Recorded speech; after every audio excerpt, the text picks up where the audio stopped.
लागोपाठ दुसऱ्या पराभवानंतर देखील काँग्रेस नेते नारायण राणे यांनी हार मानलेली नाही। लोकशाही मार्गाने पुन्हा विधानसभेवर निवडून येईल अशी गर्जना त्यांनी झी मीडियाशी बोलताना केली। तर प्रहारमध्ये व्यक्त झालेली मतं ही संपादकांची वैयक्तिक मतं आहेत असंही त्यांनी स्पष्ट केलं। राणेंशी बातचीत केली आमचे प्रतिनिधी दिनेश दुखंडे यांनी। वांद्रे पूर्व विधानसभा पोटनिवडणुकीत काँग्रेसचे ज्येष्ठ नेते नारायण राणे यांना पराभव पत्करावा लागला।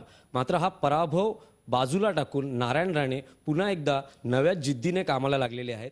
या पराभवामागचं नारायण राणे यांचं स्वतःचं विश्लेषण काय आहे, ही पराभवामागची नेमकी कारणं राणेंना काय वाटत आहेत हे आपण त्यांच्याकडून जाणून घेणार आहोत। आपल्यासोबत स्वतः काँग्रेसचे ज्येष्ठ नेते नारायण राणे आहेत। राणे साहेब, वांद्रे विधानसभा पोटनिवडणुकीत तुम्हाला पराभव पत्करावा लागला।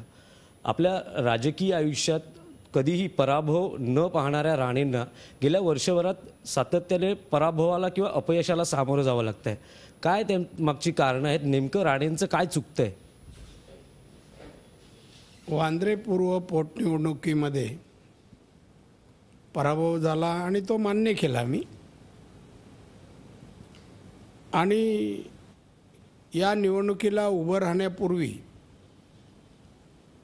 एकतर मी उभा राहत नव्हतो, पक्षाने सांगितलं उभे राहा म्हणून मी शेवटी राहिलो। 60,000चा फरक होता तरी निवडणूक मी लढलो आणि मी शिवसेनेला किंवा त्या युतीला फेस आणला होता। रिझल्ट लागेपर्यंत शिवसेनेला विश्वास नव्हता की आपला उमेदवार विजयी होईल। अशी परिस्थिती मी प्रचारामुळे निर्माण केली। मला समाजवादी पक्ष, सेकापा पक्ष, जनता दल यांनी पाठिंबा दिला होता आणि काँग्रेसच्या सर्व नेते कार्यकर्त्यांनी अतिशय प्रामाणिकपणे काम करून त्यांनी ही निवडणुकीमध्ये चुरस निर्माण केली। शेवटी माझे जे अंदाज होते की शिवसेनेला हिंदू मतदार जे आहेत ते मागच्या वेळे एवढे, म्हणजे मागच्या वेळेला बाळा सावंत यांना जी मतं पडली होती 41,000, त्यापेक्षा तृप्ती सावंत यांना कमी मतं पडतील असा माझा अंदाज होता। पण त्यांना 10,000 मतं जास्त पडली। ती 10,000 मतं जर मला मिळाली असती तर मी 2-2.5 हजारांनी विजयी झालो असतो। एवढाच अंदाज चुकला। त्यांची मतं 40,000च्या आत ठेवायचा आम्ही प्रयत्न केला पण तो झाला नाही आणि त्यांना ती मतं मिळाली। मुस्लिम वस्तीमध्ये पण शिवसेनेला मतं मिळाली। तो आमचा अंदाज होता मिळणार नाहीत। MIMला जी मतं आहेत ती 10,000च्या आतमध्ये राहावीत म्हणून आमचे प्रयत्न होते।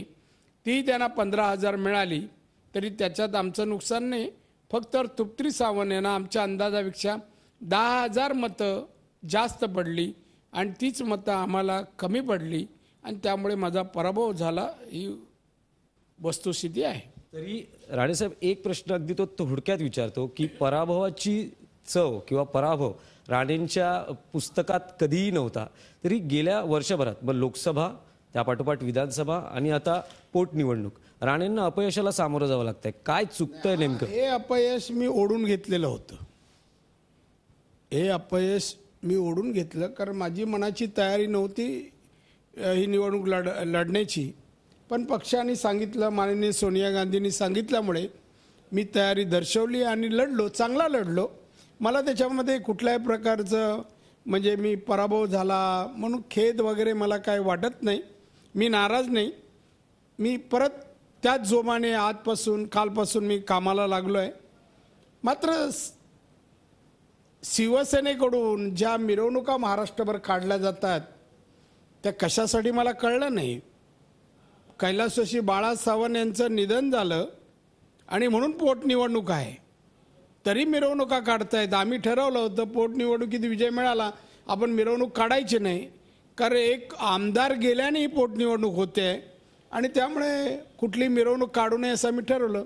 पण शिवसेनेने मात्र मिरवणुका महाराष्ट्रभर काढतायत। नारायण राणेंना पाडल्याचा त्यांना आनंद होतोय, पण ही सीट आपलीच होती। मागच्या निवडणुकीत आपण जिंकलो होतो। 60,000चा फरक आहे तरी राणे लढतायत, याचं भान विसरून पुढची महानगरपालिकेची निवडणूक आहे ती डोळ्यासमोर ठेवून अतिउत्साही शिवसैनिक हे आपल्याला उमेदवारी मिळावं म्हणून तुमच्या बाईक समोर, टी व्ही समोर कोण चप्पल दाखवतंय, कोण कोंबडा दाखवतंय, कोण काय बोलतंय, मी पाहतोय. पण हे सगळ्यांचे हात हे ओले झालेले आहेत, त्याच्यात निष्ठावान एकही नाही आहे. मी नावानिशी सांगेन, मी पाहिलेत कोण कोण होते ते. उद्धव ठाकरेंनी सांगितलं ना, निष्ठेचा विजय अजिबात नाही. साहेब असे बरे निष्ठावान शिवसैनिक होते, साहेबांच्या नंतर निष्ठावान सैनिक नाही, हे सगळे व्यावसायिक शिवसैनिक आहेत आणि कोणी त्याच्यात निष्ठावान नाही.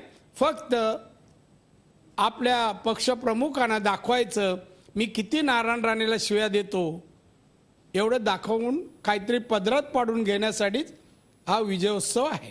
निवडणुकीच्या निकालानंतर दिसलं की तुम्ही शिवसेनेवर असा आरोप करतायत की MIM चा उमेदवार शिवसेनेने ठरवला.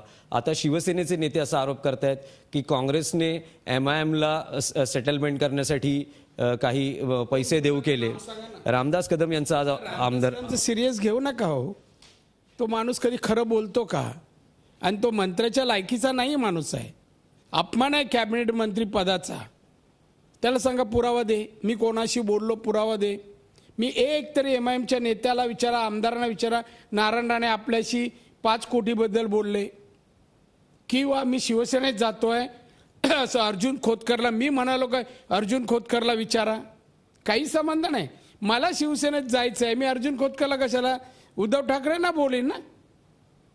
का माझी ओळख नाही असं आहे का? मी तेव्हा नेता होतो, हा तेव्हा लांब उभा राहायचा, याला काही हे नव्हतं.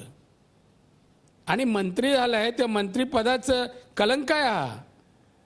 रात्रीची चंद्रपूरला कोळशाची रेड करायला गेला, लोकांना दिसला नाही मंत्री आहे तो. परत सांगा जाऊ नका म्हणून. तरी या मतदारसंघात कोकणी मतदारही आहेत, तेही तुमच्या पाठीशी उभे राहिले नाहीत अशी एक तुमची खंत दिसते. माझी खंत वगैरे अजिबात नाही. मला मिळाली 35,000 मतं, मागच्या वेळेला होती 12,000 मतं. 23,000 मतं कशी वाढली? त्यात कोकणी असतील ना. पण ज्या प्रमाणात मिळायला पाहिजे होती ती मिळाली नाही. खंत नाही, पण वाटतं ती मिळायला पाहिजे होती. खंत वगैरे नाही. पण सहानुभूती हा जर या निवडणुकीतला एक फॅक्टर महत्त्वाचा पकडला तर मालवण पोटनिवडणुकीत सहानुभूती ही नारायण राणे यांच्या पाठीशी होती. या पोटनिवडणुकीत सहानुभूती ही बाळा सावंत यांच्या पत्नी तृप्ती सावंत यांच्या पाठीशी दिसली. असू शकेल, पण मी डिपॉझिट तिथे जप्त केलं होतं शिवसेनेचं. सगळे नेते, सगळी शिवसेना मालवणमध्ये आली तरी तेव्हा मी डिपॉझिट जप्त केलं, सगळे येऊनही. इथे माझी मतं वाढली 23,000. हे जरा लक्षात घ्या. माझं डिपॉझिट गेलं नाही, MIMचं गेलं. हा फरक आहे. पण आता महाराष्ट्राचं लक्ष लागलेलं आहे. नारायण राणे यांचं पुढचं पाऊल काय असेल? मी पुढचं पाऊल टाकण्यापूर्वी पत्रकारांना सांगून टाकेन, मी कार्यरत आहे काँग्रेसमध्ये, त्यामुळे काय प्रश्न नाही आहे, कार्यरत राहणार. पण काही नेते जे तुमचे राजकीय विरोधक आहेत ते सल्ला देतात की राणे यांनी निवृत्ती स्वीकारावी. कोण माझे कोण नेते? राजकीय प्रतिस्पर्धी कोण? मध्यंतरी गिरीश महाजनांनी निकालानंतर त्याची अवकात आहे त्याची. त्याने आधी आपलं मंत्रीपद सांभाळावं. लहान मुलांना शाळेत जातो रिव्हॉल्वर लावून, काय मॅनर्स आहेत त्याला? तो काय लायकीचा आहे का मंत्री म्हणून? तेव्हा त्याने मला सल्ला द्यायचा की भानगडीत पडू नये, फार लहान आहे तो. पण महाराष्ट्राच्या राजकारणात पुढे नारायण राणे यांची भूमिका काय असेल? कारण पत्रकारांना अपेक्षित अशी माझी भूमिका असेल. राणे विधिमंडळात पुन्हा कधी येणार याविषयी उत्सुकता आहे आणि ते कसे येणार? कुठल्या तरी मार्गाने आज ना उद्या येतील. तो काय मार्ग असेल? काय मार्ग असेल? तो लोकशाहीचा मार्ग असेल, आडमार्ग दुसरा कुठला नाहीच आहे. पण एकूणच तुम्ही मुलाखतींमध्ये ही भूमिका व्यक्त केली होती की सरकारवर अंकुश ठेवायला यायचं आहे. हा, पण लोकांना मान्य नाही.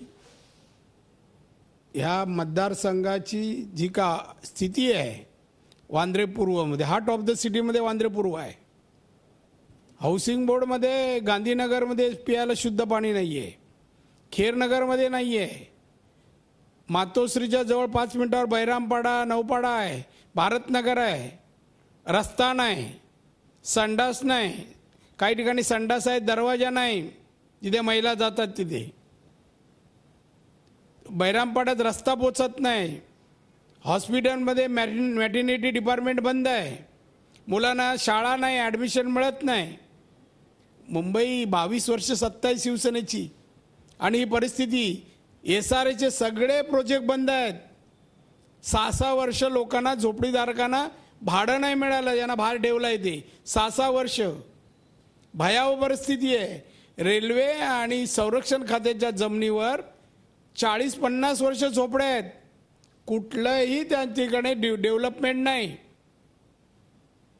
एवढी कुठलीच सुधारणा, सगळी गटारं उघडी आहेत. डास एवढे भयावह आहेत, रोगराई मोठ्या प्रमाणात आहे, लोक तसेच राहत आहेत. आणि लोकांची इच्छा पण राहायची, कारण आता जे मतदान झालं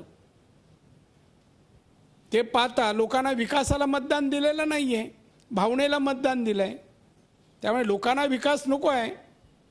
एक शेवटचा प्रश्न की संपूर्ण निवडणुकीचे निकाल पाहता पोटनिवडणूक लढवून काही चूक केली किंवा हा योग्य निर्णय होता, नारायण राणे यांना आता काय वाटतं?